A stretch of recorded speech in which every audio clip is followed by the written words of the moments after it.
प्रिय विद्यार्थियों, नमस्कार। जैसा कि आप सबको पता है कि साप्ताहिक सिलेबस के आधार पर सप्ताह के अंत में शनिवार को विभाग के द्वारा क्विज का आयोजन करवाया जा रहा है।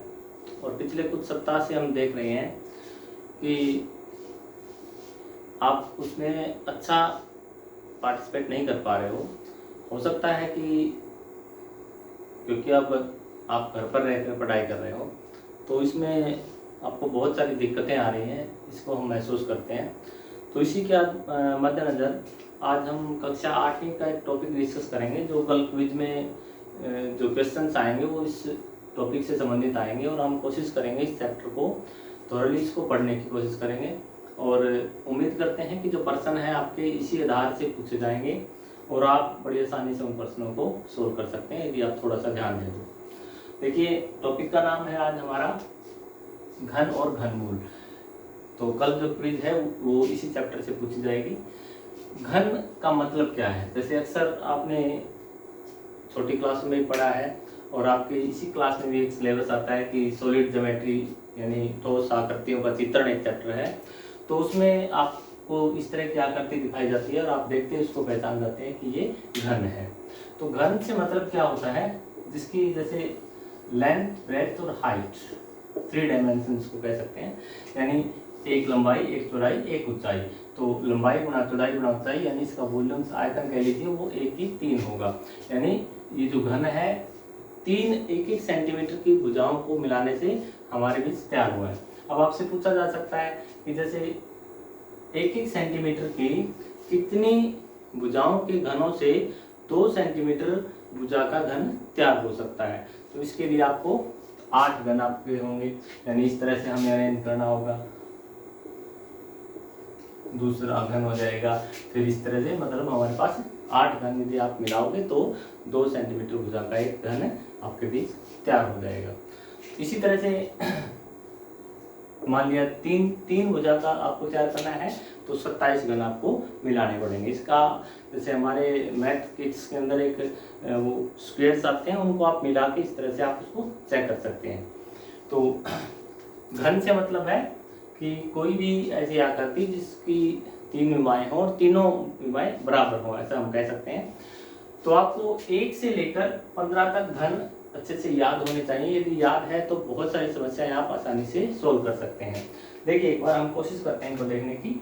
1 का घन 1 होगा, 2 का घन 8 होगा, मतलब 2 गुणा 2 गुणा 2, 3 बार 2 लिखेंगे तो 8 आएगा। ऐसे ही 3 को 3 बार गुणा करेंगे 27, 4 का घन 64, 5 का घन 125, 6 का घन 216, 7 का 343, 8 का 512, 9 का 729, 10 का घन 1000, 11 का 1331, 12 का घन 1728, 13 का घन 2197, 14 का घन 2744 और 15 का घन 3375।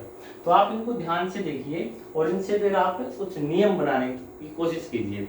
जैसे आपसे पूछा जा सकता है कि किसी संख्या की घन में यदि इकाई का अंक 1 है तो वो किसका घन हो सकता है? वो 1 का घन हो सकता है। उसके अलावा देखिए घन 1 कहाँ है? वो 11 का हो सकता है, आगे नहीं है। तो इसका मतलब जिस संख्या का घन में इकाई का अंक 1 है तो वो 1 का घन होगी, 11 का घन होगी। ऐसे पूछा जा सकता है कि संख्या एक संख्या है उसके घन में इकाई का अंक क्या होगा? 1 होगा। 11 संख्या है उसके घन में इकाई का अंक क्या होगा? वो भी 1 होगा। इसी तरह से हम देखते हैं कि 8 जो है वो किसके घन, मतलब 8 घन है वो किस संख्या का घन हो सकता है? 2 का हो सकता है। और देखिए 8 कहाँ है? 8 यहाँ है, 12 का हो सकता है। तो इनको आप ध्यान से देखेंगे तो बहुत सारे नियम आपको समझ में आ जाएंगे।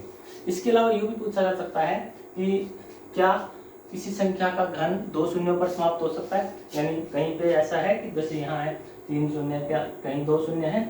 नहीं है। आगे देखोगे तो भी नहीं होगा। तो किसी भी संख्या का घन 2 शून्य पर समाप्त नहीं हो सकता। और बहुत सारे नियम यहाँ से निकलेंगे यदि आप इनको ध्यान से देखेंगे। पूछा जा सकता है कि सम संख्या का घन सम होगा या विषम होगा? सत्यासत्य से क्वेश्चन भी पूछे जा सकते हैं कि ये ट्रू है या फॉल्स है। जैसे सम संख्या का घन सम होगा, विषम संख्या का विषम होगा। यदि आपको कोई एक्सेप्शनल अपवाद लगता है तो आप उसको कहेंगे कि ये असत्य है।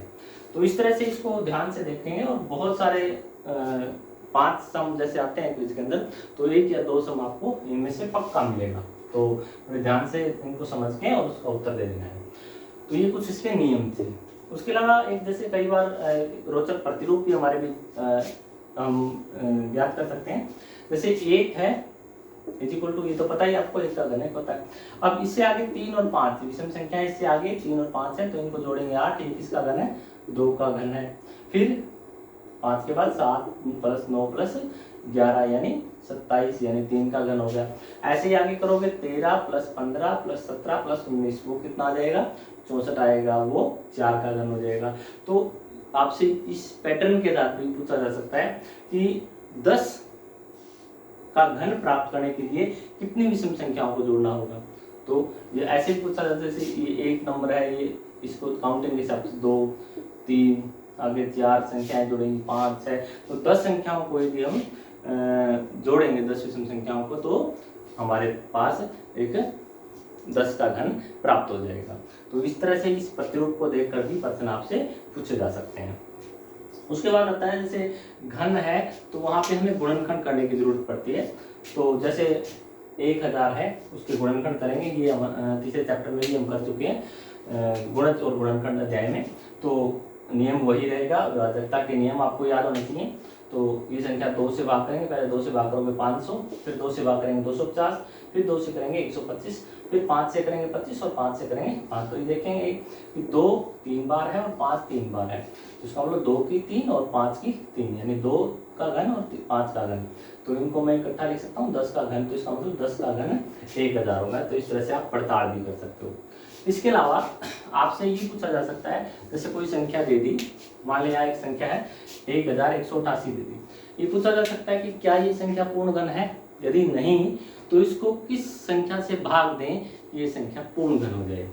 ऐसे भी पूछा जा सकता है कि क्या 1188 पूर्ण घन है? यदि नहीं तो किस संख्या से इसको गुणा करें कि ये पूर्ण घन हो जाएगी। तो सबसे पहले हम इसके फैक्टर करेंगे, गुणनखंड करेंगे। जैसे 1188 गुणनखंड आप देखोगे 2 × 2 × 3 × 3 × 3 × 11 आएंगे।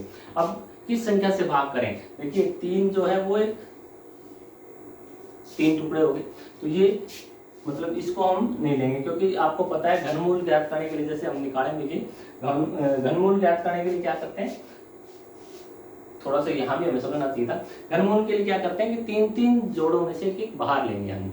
तो यहाँ जैसे 3 है, इसको बाहर लिया जा सकता है। अब 2 का जोड़ा पूरा नहीं है, जोड़ा है लेकिन 3 लगातार 3 होना चाहिए, 3 टुकड़े होना चाहिए। तो इसको हम एक तो 2 से गुणा करते हैं तो 2 का पूरा हो जाए, यानी किससे गुणा किया? 2 से। ऐसे ही 11 पूरा नहीं है तो 2 बार 11 से गुणा करेंगे, तो इसका मतलब 2 × 11 × 11 से यदि इसको गुणा कर दिया जाए तो ये संख्या पूर्ण घन हो जाएगी। अब आपसे ये पूछा जा सकता है भाग किससे करें? तो जो फालतू है उससे भाग कर दें, ये 2 तो 4 ये फालतू है और 11 फालतू है, तो 4 11 चौके 44, इसको 44 से भाग करेंगे तो ये संख्या पूर्ण घन हो जाएगी। और ये 3 का घन होगी, इसको काटने पर 27 आ जाएगा। तो इस तरह से इन सवालों को बड़े आसानी से आप कर सकते हैं कि कौन किस संख्या से भाग करें, किस संख्या से गुणा करें कि पूर्ण घन या पूर्ण वर्ग आ जाए। इसी तरह से कई बार बड़े आसान होते हैं कि बड़े जैसे घन है, ये संख्या किसी संख्या का घन है, बताइए इसको अंदाजा लगा के बताइए कि किसका घन हो सकता है। तो हम क्या करेंगे, सबसे पहले हमारे दाईं ओर से 3 संख्याओं के ग्रुप बनाएंगे। ये पहला ग्रुप हो गया, ये दूसरा ग्रुप है, ठीक है। ये यहाँ 2 भी हो सकती है संख्या, 1 भी रह सकती है, इससे ज्यादा हो तो नेक्स्ट आगे 3 संख्याओं का लोगे, यानी इस तरह से चलते जाएंगे 3 संख्याओं के। यदि लास्ट में कम बचता है तो कोई बात नहीं। तो सबसे पहले ये देखेंगे 375, यहाँ पे इकाई का अंक 5 है और आपको पता है 5 किसका घन हो सकता है? 5 का, तो इसका मतलब यहाँ 5 आएगा इकाई के अंक की जगह। फिर देखिए 857, अब 857 अब घन देखिए 8 का घन 512, 9 का घन 729 और 10 का घन 1000। ये जो 857 है ये 9 के घन और 10 के घन के बीच में है, तो बीच में इसका मतलब हम उसे कम वाला लेंगे, तो यहाँ 9 लिखेंगे। तो आप ये देखेंगे कि ये 95 का घन होगा, ये 8,57,375 होगा। तो इस तरह से हम आकलन विधि से भी घनमूल ज्ञात कर सकते हैं। और दूसरा तरीका घनमूल ज्ञात करने का ये रहेगा कि जैसे 1000 के हमने टुकड़े कर लिए और 3-3 टुकड़ों में से एक हम बाहर ले लेंगे। ये तो मैंने गुणनखंड करके दिखाया। इसी तरीके से आप 3 टुकड़ों में से बाहर लिया 2 और यहाँ से 5, तो ये 10 जो है घनमूल हो गया, यानी 1000 का घनमूल 10 होगा। घन और घनमूल का जो कॉन्सेप्ट है एक दूसरे का बिल्कुल विपरीत है। यदि आपको घन समझ में आ गया तो घनमूल भी आ जाएगा। तो घनमूल में हम क्या करते हैं, 3-3 टुकड़ों में से एक लिख लेते हैं और उनकी लास्ट में मल्टीप्लाई कर देंगे, वही उस संख्या का घनमूल हो जाएगा।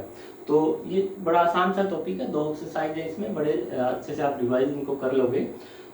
कल जो क्विज होगी उसमें जो क्वेश्चन है वो इससे संबंधित ही होंगे। तो उम्मीद करते हैं आप उसको अच्छे से हल करोगे और उसमें अच्छा स्कोर करने की कोशिश करेंगे।